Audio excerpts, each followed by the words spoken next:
오늘 우리가 봉독한 마가복음 5장 1절에서 20절 말씀은 거라사인 지방에 이제 귀신 들린 자를 고치신 예수님의 표적이 오늘 본문에는 게시되어 있습니다. 오늘 보면 먼저 원문 직역한 걸 한번 살피고 들어갑니다. 1절에서부터 다시 한번 보니까 여러분 성경을 보시기 바랍니다. 1절, 그리고 예수께서 바다 건너편 거라사인 지방에 이르렀다. 2절, 그리고 그가 즉시 배에 내리셨다. 그러자 더러운 영에 사로잡힌 사람이 무덤가에서부터 예수께 다가갔다. 3절, 그 사람이 무덤가에 기거하였다. 어느 누구도 쇠사슬로 더 이상 그를 묶을 수 없었다. 4절, 쇠고랑과 쇠사슬에 여러 번 그가 묶였으나 그가 쇠사슬을 끊어버렸다. 그리고 쇠고랑을 파괴시켜버렸다. 어느 누구도 그를 길들일 수 없었다. 5절, 밤과 낮 동안에 무덤가에서나 산에서나 소리를 지르며 있었다. 돌로 제 몸을 자해하였다. 6절, 그리고 그가 멀리서부터 예수를 보고서 달려왔다. 그리고 예수께 절하였다. 7절, 그리고 큰 소리로 소리를 질렀다. 그가 말했다. 나와 당신과 무슨 상관이 있나이까? 지극히 높으신 하나님의 아들 예수여, 하나님께 당신을 간언합니다. 나를 괴롭게 하지 마소서. 8절, 왜냐하면 예수께서 그에게 말씀하셨기 때문이다. 더러운 영은 그 사람으로부터 나오라. 9절, 예수께서 그에게 물으셨다. 너의 이름이 무엇이냐? 그러자 그가 예수께 말했다. 나의 이름은 레기온입니다. 우리가 많기 때문입니다. 10절, 그가 예수께 간절하게 구하였다. 자기들을 이 지방 바깥으로 내쫓지 말아달라는 것이다. 11절, 거기에 돼지의 큰 떼가 산에서 먹고 있었다. 12절, 그러자 그들이 예수께 간청하였다. 우리를 돼지들에게 보내주소서. 우리가 그리로 들어가겠나이다. 13절, 그러자 예수께서 그들에게 허락하셨다. 그러자 그 더러운 영들이 그 사람에게서 나와서 돼지떼에 들어갔다. 그러자 돼지떼들이 절벽을 따라서 바닷가를 향하여 돌진하였다. 2,000마리쯤 되었다. 그리고 물에 빠져서 질식사하였다. 14절, 그러자 돼지떼를 치던 자들이 도망하였다. 그리고 그들이 읍내 촌에 가서 고하였다. 그래서 마을 사람들이 되어진 과정을 보고자 왔다. 15절, 그리고 그들이 예수께 왔다. 그리고 그들이 귀신 들렸던 자를 살펴보았다. 군대에 귀신 들렸던 자가 정신이 온전해져서 옷을 입고 앉아 있었다. 그러자 그들이 두려워하였다. 16절, 본 자들이 마을 사람들에게 귀신 들렸던 자가 당한 일과 돼지의 일을 고하였다. 17절, 그들이 예수께 그들의 영역에서 떠나시기를 간청하였다. 18절, 예수께서 정박에 있던 배로 가셨다.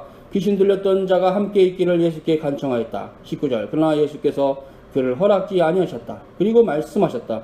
너의 집으로 가서 너의 친족들에게 주께서 너에게 행하신 일과 너를 불쌍히 여겼던 것을 고하라. 20절, 그러자 그가 가서 예수께 데가볼리에서 그에게 행한 일을 전파하였다. 그러자 모든 자들이 놀랐다. 이렇게 이제 직역이 될 수 있습니다. 특별히 다른 부분은 없죠. 오늘 본문은 예수께서 하나님 나라의 복음을 선포하시는 중에 일어난 사건을 기록하고 있습니다. 구주 예수 그리스도과 공생 기간에 있게 되는 이런 여러 가지 사건 중에서 오늘 본문은 또 독특한 사건이기도 합니다. 그것은 하나님 나라가 선포되고 그의 나라가 확장될 때 사탄과 마귀와 귀신들을 결박하고 가두시는 하나님 나라의 충만한 그런 계시적 표적이 된다는 것입니다. 이 사건은 하나님 나라의 도래를 선포하는 계시적 표적 중에 하나입니다. 예수께서 이러한 표적을 행하신 것은 하나님의 나라가 어떠한 형태로 확장될 것을 미리 예시하신 것입니다. 예수께서 이러한 표적을 통해서 하나님 나라는 이제 유대뿐만 아니라 온 세상을 향해서 확산될 것을 예시하고 있습니다. 그것은 어두움과 더러움과 질병에 놓여있는 자들이 해방과 자유와 영원한 평강을 누릴 것을 전파하는 것입니다. 지난 시간에 우리가 배운 것은 마가복음 4장 후반부입니다. 그때 본문에서 예수님께서는 자연을 잠잠하게 하셨습니다. 그것은 창조주로서 예수님의 신성적 권능을 드러내셨다면 오늘 본문에 귀신들을 내어쫓으시는 이 사건은 또 다른 측면에 그리스도의 신성적 권능을 드러내신 것입니다. 그것은 하나님 나라가 도래하였고 복음이 이제 온 세상에 전파될 것을 예시하는 형태인 것입니다. 그러므로 오늘 이 귀신을 쫓아내시는 예수 그리스도의 사역은 그의 구속사역과 긴밀하게 연결되어 있습니다. 이 본문도 구주 예수 그리스도의 신성적 권능을 드러내는 관점에서 마가복음 4장 31절과 41절 본문과 일치하지만 오늘 본문에서는 좀 더 확대된 관점을 가지고 마가가 기록하고 있습니다. 이 본문은 예수께서 귀신들을 결박시킴으로써 사탄의 권세를 멸하시고 하나님 나라의 도래를 더욱 드러내시는 구속사에게 한 장면을 드러낸다는 것입니다. 그래서 오늘 본문을 우리는 요한계시록 20장과 연결해서 살펴보려고 합니다. 여러분 한번 요한계시록 20장을 펴보시기 바랍니다. 요한계시록 20장에 보면 1절에서 6절입니다. 봉독해드리죠. 또 내가 보매 천사가 무저갱 열쇠와 큰 쇠사슬을 그 손에서 가지고 하늘로서 내려와 용을 잡으니 곧 옛 뱀이요 마귀요 사탄이라 잡아 1000년 동안 결박하여 무저갱에 던져 잠그고 그 위에 임봉하여 1000년이 차도록 다시는 만국을 미혹하지 못하게 하였다가 그 후에 반드시 잠깐 놓이리라. 또 내가 보좌들을 보니 거기 앉은 자들이 있어 심판하는 권세를 받았더라. 또 내가 보니 예수의 증거와 하나님의 말씀을 인하여 목배임을 받은 자의 영혼들과 또 짐승과 그의 우상에게 경배하지 아니하고 이마와 손에 그의 표를 받지 아니한 자들이 살아서 그리스도로 더불어 1000년 동안 왕 노릇하니 그 나머지 죽은 자들은 그 1000년이 차이까지 살지 못하더라. 이는 첫째 부활이라. 이 첫째 부활에 참여하는 자들은 복이 있고 거룩하도다. 둘째 사망이 그들을 다스리는 권세가 없고 도리어 그들이 하나님과 그리스도의 제사장이 되어 1000년 동안 그리스도로 더불어 왕노릇하리라. 이 본문을 기억한 본문을 읽고 넘어갑니다. 1절 그리고 내가 보니 천사가 하늘로부터 무저갱의 열쇠와 큰 쇠사슬을 그 손에 가지고 내려왔다. 2절 그리고 그가 드라곤을 잡았다. 그는 옛 뱀이다. 그리고 마귀라고도 하고 사탄이라고도 한다. 천사가 그 물것을 1000년간 결박하였다. 그리고 천사가 그것을 무저갱에 던져버렸다. 그리고 출구를 닫아버렸다. 그리고 그 위에 임봉하였다. 그래서 1000년이 차도록 만국을 미혹하지 못하게 하였다. 그 후에는 반드시 그가 잠깐 동안 놓일 것이다. 4절 그리고 내가 보좌들을 보았다. 그들이 그 보좌들 위에 앉아 있었다. 그들에게 심판권이 주어졌다. 예수의 증거와 하나님의 말씀을 인하여 목배임을 받은 영혼들과 짐승과 그의 우상에게 절하지 않은 자들과 그의 이마와 손에 짐승의 표를 받지 않은 자들은 살아서 그리스도와 함께 1000년 동안 왕노를 하였다. 5절 죽은 자들의 나머지는 1000년이 차이까지 살지 못하였다. 이것이 첫째 부활이다. 6절 첫째 부활의 분깃을 가지고 있는 자는 복되고 거룩하다. 두 번째 사망이 그들을 다스릴 권세가 없다. 오히려 그들이 하나님과 그리스도의 제사장이 되어 1000년 동안 그리스도와 함께 왕노릇할 것이다. 계시록 20장은 천연왕국의 교리를 담고 있는 본문입니다. 그래서 이 본문 상당히 우리에게 오늘 본문 마가복음과 여기서 한번 살펴봐야 되는데요. 예수께서 인자가 되셔서 이 세상에 오셨을 때 하나님 나라를 가지고 오셨습니다. 요한계시록이 증거하는 천년왕국은 어떠한 특정한 제한된 시간이 아니라 그리스도께서 재림하시기 전까지 지연된 시간입니다. 그러므로 천년왕국을 단지 특정한 시간의 길이로 해석해서는 안 됩니다. 이것은 우리 주 예수 그리스도께서 최후의 심판을 하시기까지 지연된 시간입니다. 그러면 지금이 천년왕국의 기간입니다. 예수께서 복음서에서 사탄의 일을 멸하시고 그 수와 귀신들을 결박하여서 무저갱으로 보내시는 것은 1000년이 다 되어 최후의 심판 때까지 묶어두시는 거죠. 그렇게 역사를 주관하시는 성삼일체 하나님의 거룩하신 뜻이 있는 것입니다.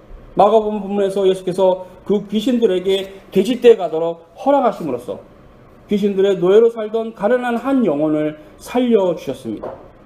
그 거라사의 귀신 들린 영혼은 마귀의 권세에 묶여있어 평생을 주님 만나는 그때까지 비참하게 살았던 영혼입니다. 이것은 하나의 상징입니다. 하나님의 말씀으로 그 영혼이 마귀의 권세로부터 벗어나서 자유를 얻는다는 의미입니다. 이것은 하나님 나라의 도래와 복음의 선포입니다. 즉 이런 행위 자체가 계시적 행위로서 복음을 선포한 것입니다. 하나님 나라의 도래를 알리는 것이었습니다.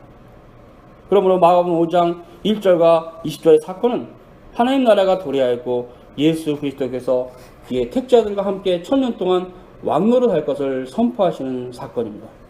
그래서 이제 어디든지 복음이 들어가는 곳에서는 이방 종교들의 미신이 타파되고 샤머니즘과 토테미즘의 실체가 모두 드러나서 그 거짓됨이 분명하게 되는 것입니다. 그리스도의 복음이 전파된 곳에는 이제 더 이상은 샤머니즘과 토테미즘이 그 사회에 주류 사상이 되지 못해요. 이미 거짓된 것을 알고 있어요. 물론 그것을 추종하는 자들은 남아있지만 그것이 주류 사상이 되지 못해요.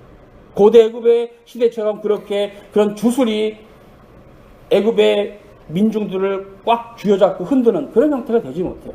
그래서 주술하는 주술사들이 그 당시에 그 바로의 신하가 돼서 하나의 어떤 지금의 장관과 같은 역할을 하는 그런 시대가 되지 못해요. 주님의 복음이 전파된 곳에 예수 그리스도가 오신 이후에는 계속적으로 이런 마귀의 결박을 통해서 하나님 나라가 전파됩니다. 그러므로 사도들을 통해서 세워진 사도적 정통교회란 구주 예수 그리스도와 왕노릇하는 하나님의 나라로서 택자들의 모임으로서 거룩한 보편 교회인 것입니다. 이러한 하나님의 나라는 가시적인 눈으로 보이는 형태가 아닌 것입니다. 이 세상이 육신의 눈으로는 하나님 나라를 볼 수 없습니다. 오직 믿음으로만 보입니다. 오히려 이 세상에서 핍박을 당하고 목베임을 당하고 비참하게 살아가는 것처럼 보일 수 있으나 사도시대부터 그렇게 모두 순교했던 순교자들의 신앙은 그리스도와 함께 왕노를 했던 신앙입니다. 사도뿐만 아니라 2세기 이후의 정통 교부들이 그렇게 로마 제국의 심각한 핍박을 이겨나가면서 하나님의 나라를 전파했고 또 그것을 거룩한 보편교회 정통 교리로 우리에게 남겨준 것입니다. 그러므로 3.17 교리가 얼마나 소중한지는 말할 수 없어요. 요한계시록 20장 4절에 보면 또 내가 보좌들을 보니 거기 앉은 자들이 있어 심판하는 권세를 받았더라. 또 내가 보니 예수의 증거와 하나님의 말씀을 인하여 목배임을 받은 자의 영혼들과 또 짐승과 우상에게 경배하지도 아니하고 이마와 손에 표를 받지 아니한 자들이 살아서 그리스도로 더불어 1000년 동안 왕노릇한다 되어 있어요. 그의 택자들이 그리스도와 함께 1000년 동안 왕노릇한다는 것은 이 세상에서 안락하게 살고 자기 멋대로 살아가는 것을, 자기 고집대로 살아가는 것을 의미하지 않습니다. 오히려 이 세상에서 핍박을 받고 환난을 당하고 고난의 길을 갈지라도 구주와 함께 동행하는 삶을 살아가는 것입니다. 그러면 이 땅에 살아가면서 우리가 사도 요한이 증거한 그런 천년왕국의 의미는 예수 그리스도의 증거와 하나님의 말씀 인해서 목배임을 당할지라도 하나님의 말씀을 따라가는 것. 이 짐승과 그의 우상에게 절하지 않고 이마와 손에 짐승의 표를 받지 아니한다는 것은 그 짐승이 결국 의미하는 것은 세상입니다. 그러므로 그리스도인이 그리스도와 함께 왕노릇한다는 것은 이 세상을 호령하며 살아간다는 의미가 아닙니다. 세상의 원리에 속하지 않고 세상의 거짓된 사회 구조에 굴복하지 않고 오직 예수의 증거와 하나님의 말씀 인해서 목배임을 당할지라도 각오하고 살아가는 신앙, 즉 세상이 감당할 수 없는 신앙을 가지고 살아가는 그 삶 자체가 하나님 나라는 거죠. 그러므로 성도들은 세상의 모든 풍속과 이 세상의 악의 원리에 동참하지 말고 예수의 보혈의 능력을 따라서 살아가야 하는 것입니다. 그런 삶이 천년왕국입니다. 세상이 감당할 수 없습니다.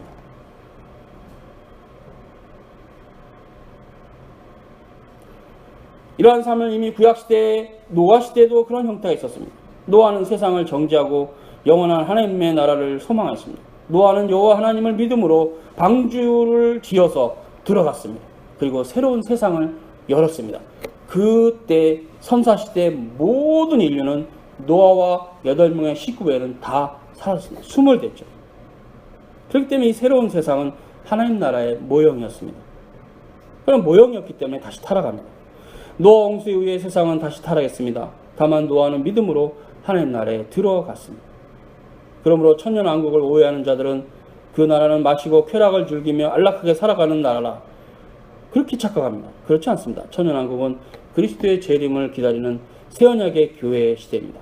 하나님의 교회가 거룩한 신부와 같이 진리로 단장하고 신랑 되신 예수 그리스도를 기다리는 나라입니다. 그것이 참된 교회입니다. 그러므로 진리가 없는 교회는 이미 배교한 교회이며 진리가 없는 신자는 이미 배교자들입니다. 그래서 하나님을 알아가는데 신자들은 사슴이 시냇물을 찾기에 갈급한 것 같이 그의 영혼은 여호와 하나님을 찾기에 갈급해야 하는 것입니다. 지금은 대배교의 시대입니다. 종교적 생활을 추구하는 자들은 있지만 하나님을 경건하게 추구하는 자들은 없습니다. 하나님 나라를 사모하고 그 나라를 추구하는 참된 신자를 찾아보기가 어렵습니다.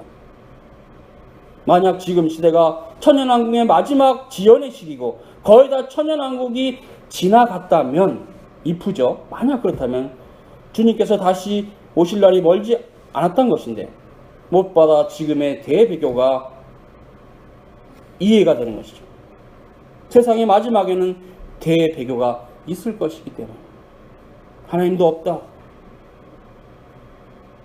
자기 마음대로 살겠다, 그런 형태가 아주 뻔뻔하게 나타난다면 사탄이 풀린 겁니다. 지금 주님이 재림하기 위해서.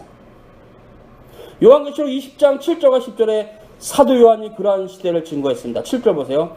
천년이 참해 사탄이 유혹에서 놓여 나와서 땅의 사방 백성 곧 곡과 마곡을 미혹하고 모아 싸움을 붙이리니 그 수가 바다의 모래 같으리라. 9절 저희가 지면에 널리 퍼져 성도들의 진가 사랑하시는 성을 두르매 하늘에서 불이 내려와 저희를 소멸하고 또 저희를 미혹하는 마귀가 불과 유황못에 던지우니 거기는 그 짐승과 거짓 선지자도 있어 세세토록 밤낮 괴로움을 받으라. 11절 또 내가 크고 흰 보좌와 그 위에 앉으신 자를 보니 땅과 하늘이 그 앞에 피하여 간데없더라. 또 내가 보니 죽은 자들이 물은 대수하고 그 보좌 앞에 섰는데 책들이 펴있고 또 다른 책들이 펴졌으니 곧 생명책이라. 죽은 자들이 자기 행위를 따라 책들에 기록된 대로 심판을 받으니 바다가 그 가운데서 죽은 자들을 내어주고 또 사망과 음부도 그 가운데서 죽은 자들을 내어주매 각 사람이 자기의 행위대로 심판을 받고 사망과 음부도 불못에 던지은 이것은 둘째 사망 곧 불못이라. 누구든지 생명책에 기록되지 못한 자는 불못에 던져더라. 이 본문의 해석은 이렇습니다. 천년 동안 지연된 시기가 지나가면 예수 그리스도께서 최후의 심판을 하시기 위해서 잠깐 동안 사탄을 그옥에 풀어 놓으신다는 것입니다. 이 세상의 모든 거짓 사상들이 일시에 일어나서 그리스도의 교리를 대적하고 거짓된 가르침으로 온 세상을 미혹할지도 모릅니다. 그것이 얼마나 심각한 위험인가를 신자들은 경계해야 됩니다. 하나님의 말씀을 분명히 알고 분별해내야 되죠. 배교자들이 바다의 모래와 같다고 했습니다. 그리고 그들이 그 거대한 숫자로 성도들의 진은 군대에 있을 때 캠프죠. 캠프. 성도들의 진과 사랑하시는 성을 둘러돈다. 그러나 하늘에서 불이 내려와 그들을 다 살라버리겠다. 거짓된 종교인들이 성도들을 핍박합니다.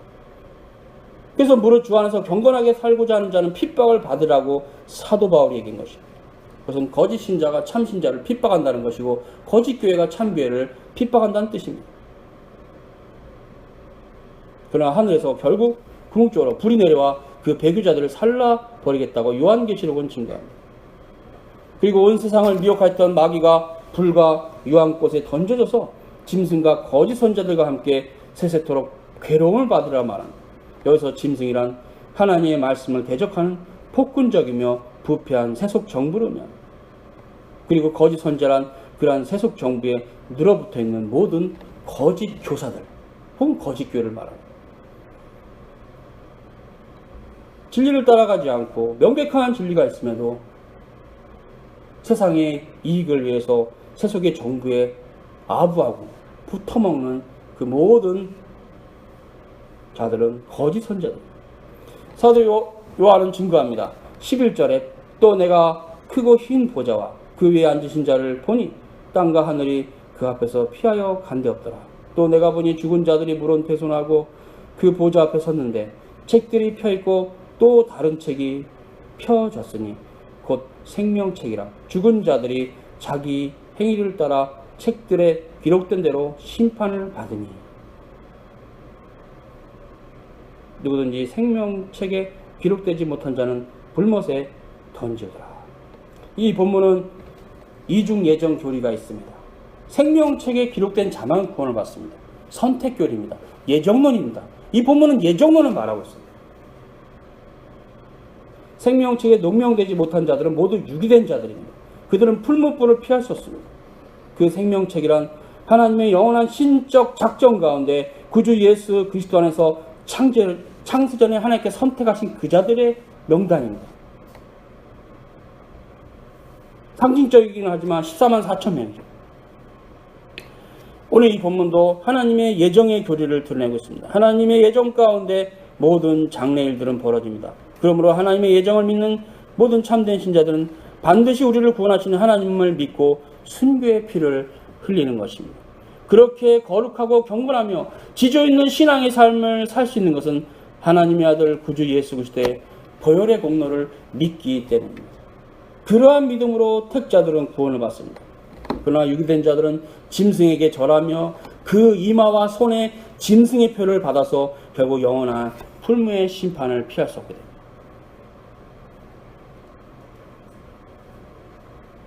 신자들은 자신들의 마음까지도 행위라는 사실을 잊지 마시기 바랍니다. 자신이 어떠한 마음을 가지고 살아가는 것이 하나님 나라에서는 그 마음이 행위예요. 가시적인 행사가 중요한 게 아닙니다. 성결하고 거룩한 마음으로 하나님을 경외하는 신앙이 중요합니다. 우리는 그것을 주를 향한 일편단심이라고 말합니다. 모든 사람들은 그들의 마음의 태도로부터 심판을 받을 것입니다. 그들이 어떠한 마음으로 살아가는 것에 따라 그들은 심판이 결정된 것입니다. 여러분은 하나님 앞에 어떠한 마음으로 살아갑니까? 하나님 앞에 꼼수를 부리는 인격들은 아닙니까? 하나님하고 저울질하고 살아가는 인격들은 아닙니까? 함부로 하나님을 헤아리는 자들은 아닙니까? 그러면 그들의 멸망은 당연한 겁니다. 하나님은 그들을 구원하는 자로 삼으신 적이 없어요. 그런 자는 구원받은 자가 아닙니다. 성령을 받고 중생한 신자는 하나님 앞에 그런 오만한 자세와 이중적인 마음으로 대할 수가 없습니다. 우리를 구속하신 그 큰 사랑을 믿기 때문입니다.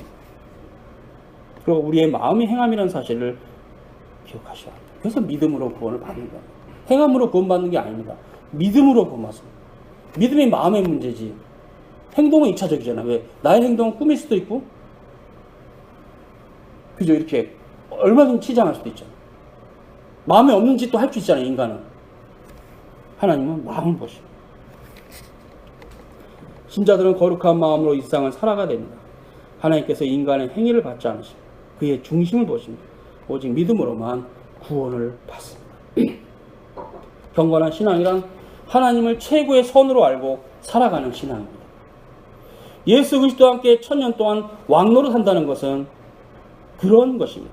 그래서 지상에서의 신자들이 왕노릇 한다는 것은 전투하는 교회로서 믿음의 선한 싸움을 싸우는 겁니다. 세속의 노예가 되지 않는 겁니다. 여러분, 이마와 손에 짐승의 표를 받는다는 것은 세속의 사상이나 세상의 어떤 거짓된 압력에 우리가 다 굴복하고 세상이 되는 것이죠.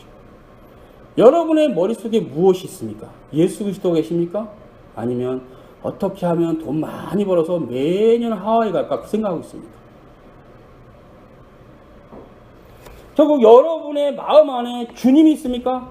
아니면 세상의 안락한 이 땅에서의 바벨탑이 있습니까? 그것이 바로 여러분이 짐승의 표에 노출되어 있는지 아니면 거기로부터 거룩하게 살아가는지 결정합니다. 육체의 생명이 다하여 죽는 그날까지 오직 믿음으로 신자는 살아가야 됩니다. 믿음의 선한 싸움을 효과적으로 싸우고 주 안에서 안식을 누리는 그날까지 예수 그리스도의 재림의 때까지 거룩한 신부로서 주님을 기다려야 됩니다. 지상의 교회는 전투하는 교회고 천상의 교회는 안식하는 교회입니다. 새 언약의 신자들에게 안식이 주어졌습니다. 이 안식일은 주님의 날입니다. 주 안에서 안식하는 신앙이란 가장 복된 것입니다. 이 안식을 통해서 영원한 안식을 예표하고 모형으로서 지켜보면서 바라보게 됩니다. 신자들이 더 이상 주님의 일을 할 수 없는 영원한 안식의 때가 남아 있습니다. 그때는 이제 재림할 때까지 그 나라에서 안식하면서 기다립니다. 더 이상 싸울 게 없어요. 지금 여러분이 믿음의 선한 싸움을 포기한다면 별로 남지도 않은 인생들 더 싸울 것도 없어요. 이게 하나라 가면 싸우고 싶어도 못 싸워요.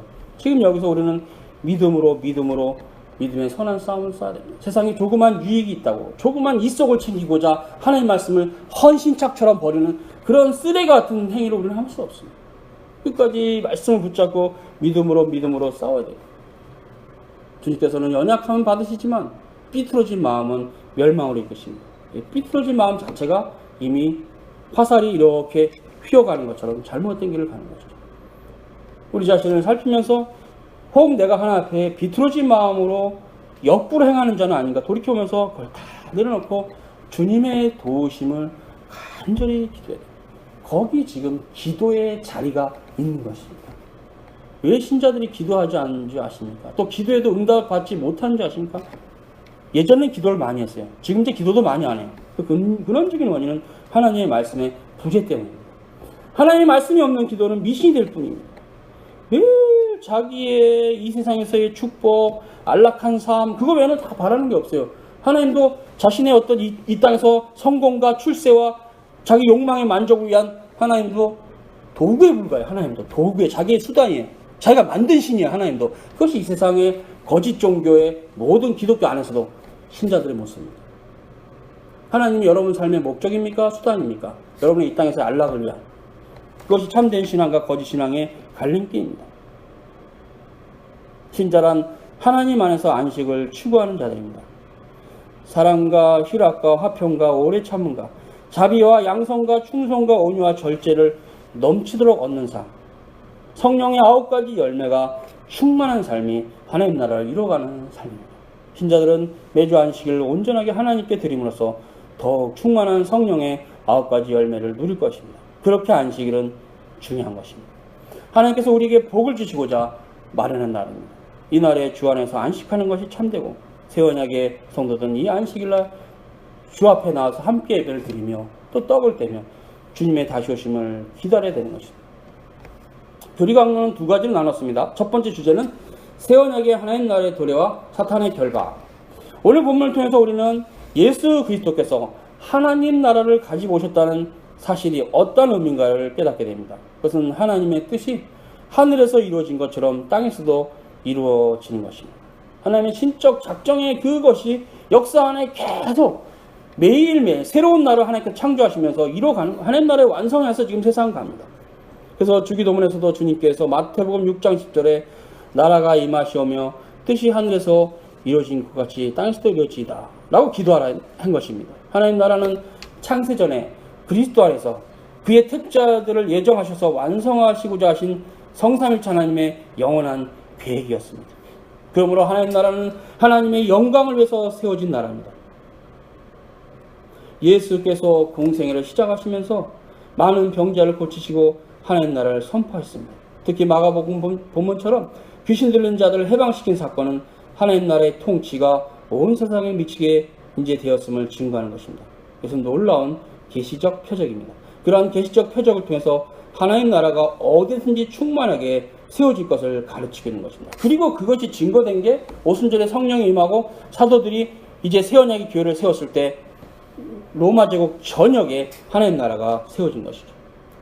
하나님 나라는 새 언약의 경륜 아래에서 예수 그리스도를 통해서 더욱 분명하게 계시되었습니다. 예수께서 귀신 들린 자들을 해방하여 주시며 사탄과 마귀를 결박하여 무조갱으로 던져버리심으로 하나님 나라가 새 언약 가운데 더욱 확대되고 심화될 것을 예시하셨습니다. 마가복음 5장 1절과 20절에서 예수님의 행적은 하나님 나라의 도래를 선포하시는 신적 권능의 역사였습니다. 세상 나라가 더 이상 세력을 발휘하지 못할 것을 드러내신 말씀입니다. 그래서 구약시대 유대 땅에만 머물렀던 하나님 나라가 이제 예수님 오시고 나서는 온 세상에서 계속 확산되고 있고 주님의 교회는 세워져 가는 것입니다. 이것이 하나님 나라의 확산입니다. 오직 성삼일체 하나님의 크신 구속의 역사입니다. 모든 역사는 하나님의 허락하심 아래서 일어납니다. 하나님께서 허락하시지 않는 한은 일어날 수 없습니다. 그래서 한번 여시면 닫을 자가 없고 닫으시면 열 자가 없습니다. 요한계시록 3장 7절 그 본문을 읽고 갑시다. 요한계시록 3장 7절 공독합니다.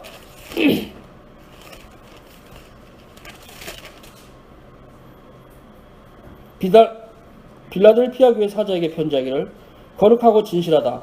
다윗의 열쇠를 가지시니 곧 열면 닫을 사람이 없고 닫으면 열 사람이 없는 그이가 가라사대.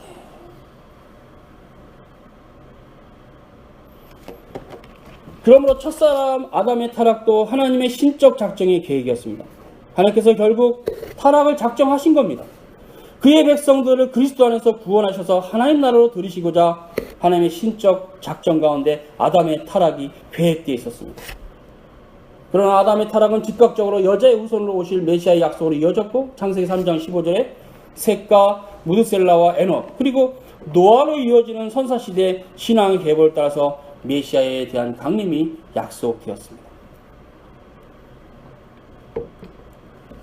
그리고 아브라함이 선택을 받았을 때 창세전에 그리스도 안에서 그를 머리로 해서 은혜 언약이 아브라함에게 체결되었어요. 그래서 아브라함은 모든 믿는 자의 조상이 되신 거죠. 아브라함 언약 가운데 메시아의 도래가 약속되었고 모세가 시내산에서 율법을 받았을 때 인류가 불순종함으로 전적으로 타락하여 잃어버린 영원한 도덕법이 무엇인가 드러났습니다. 십계명은 모든 신자들이 반드시 이루어야 될 영원한 도덕법.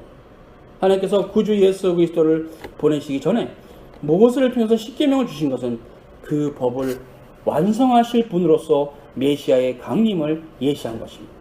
십계명은 예수 그리스도를 예표로 하고 있으며 그림자로 하고 있습니다. 예수 그리스도께서 강림하심으로 구약의 모든 법이 이제 성취되었습니다. 예수 그리스도 외에는 다른 어떠한 이름으로도 구원을 얻을 수 없습니다. 속죄 제사도 없습니다. 오직 그리스도만이 우리의 소망이요 그가 우리의 왕이십니다. 그가 구약의 모든 법을 온전하게 성취하시고 아버지 하나님 앞에 완전한 속죄 제사를 드리신 은혜 언약의 중보자십니다.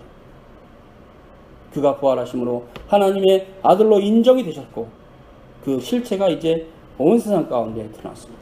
예수 그리스도는 인자가 되신 하나님이십니다. 여러분이 하나님이 없다고요?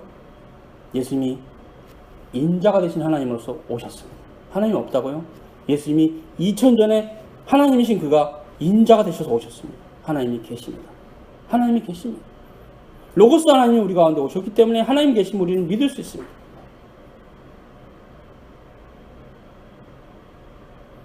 오직 인자가 되신 하나님인 예수께서 십자가로 승리하시고 그 백성의 구주가 되셨습니다.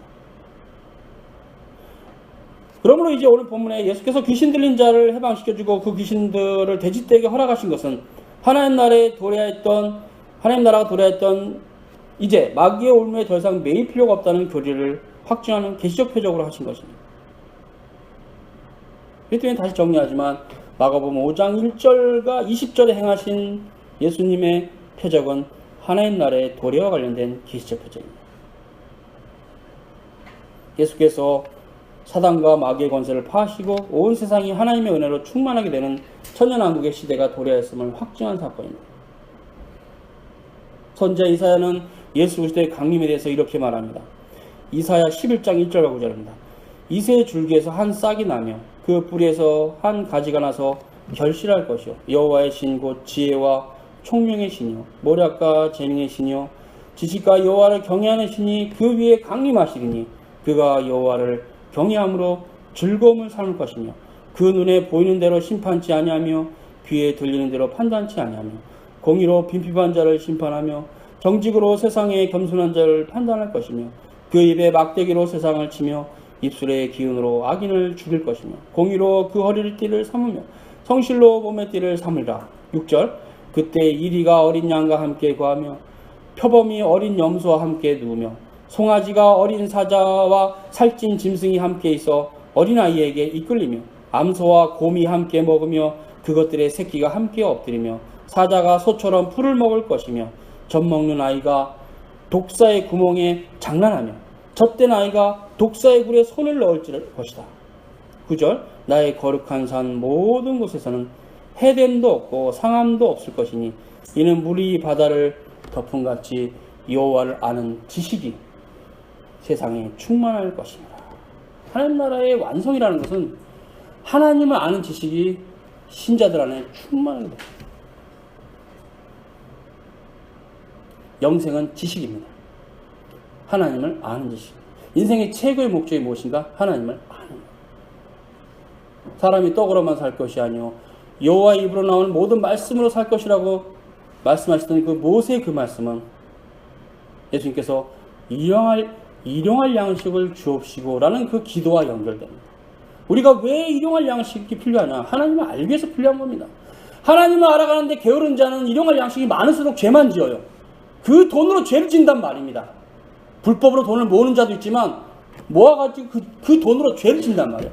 하나님을 알아가는 데만 우리의 일용할 양식은 의미가 있는 것입니다.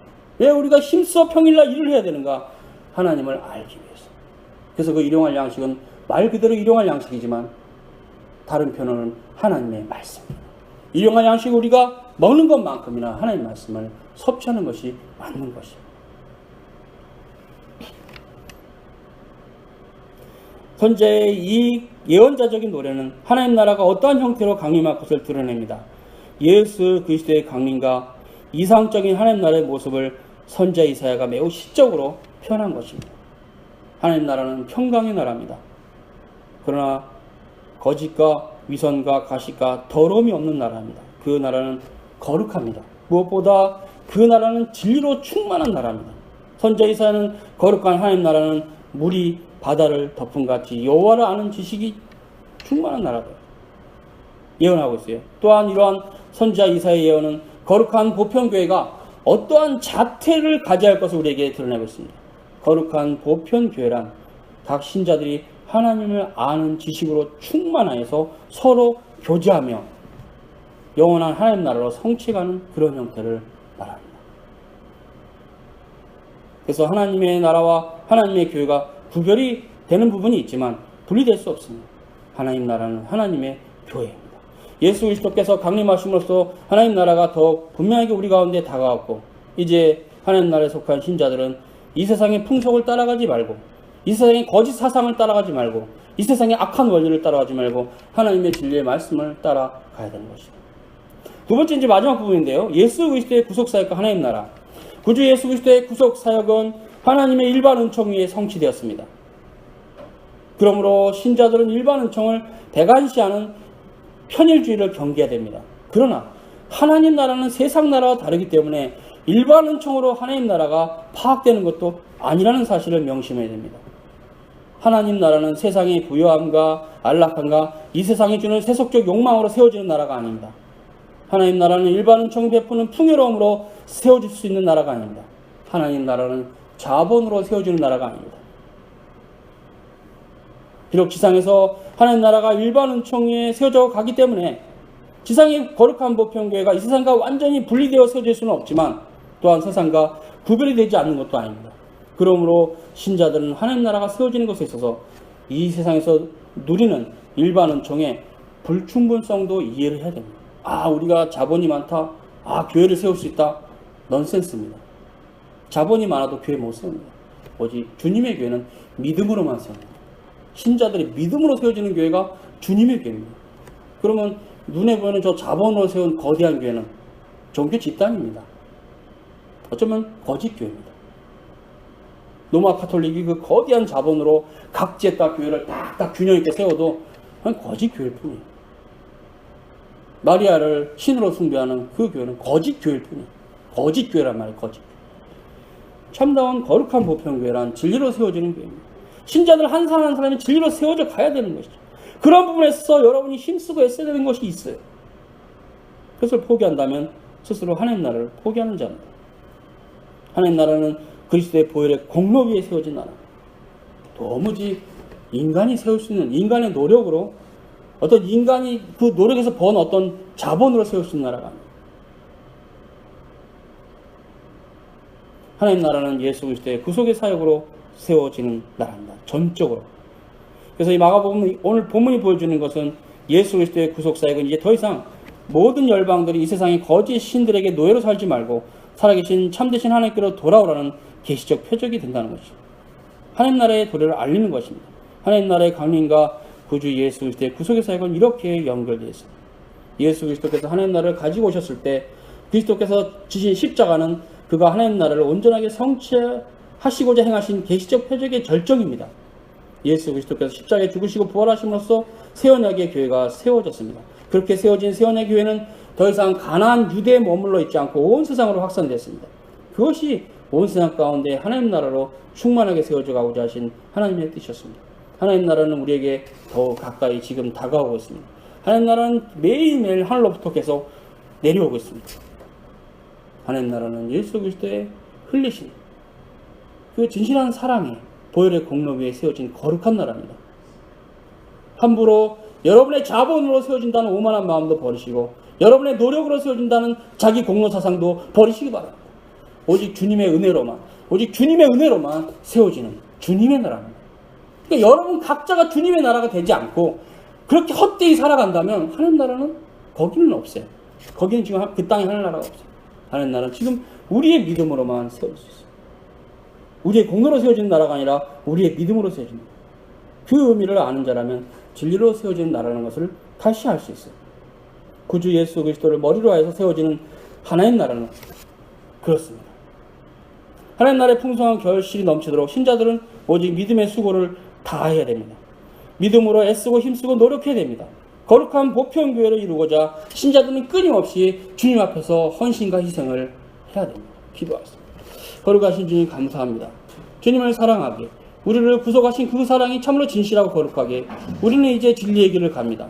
세상이 이해하지 못할지라도 좁은 문을 가란 주의 말씀을 따라 우리는 갑니다. 주님, 그 길이 협잡하고 찾는 이가 없을지라도 주님의 길을 가게 하여 주시옵소서. 선지자 이사야의 말씀처럼 우리의 전한 것을 누가 믿었습니까? 누가 알았습니까? 했던 그 말씀처럼 참으로 많은 자들이 알지 못할지라도 진리의 길을 가게 하여 주시옵소서. 주님만이 우리의 왕이심을 고백합니다.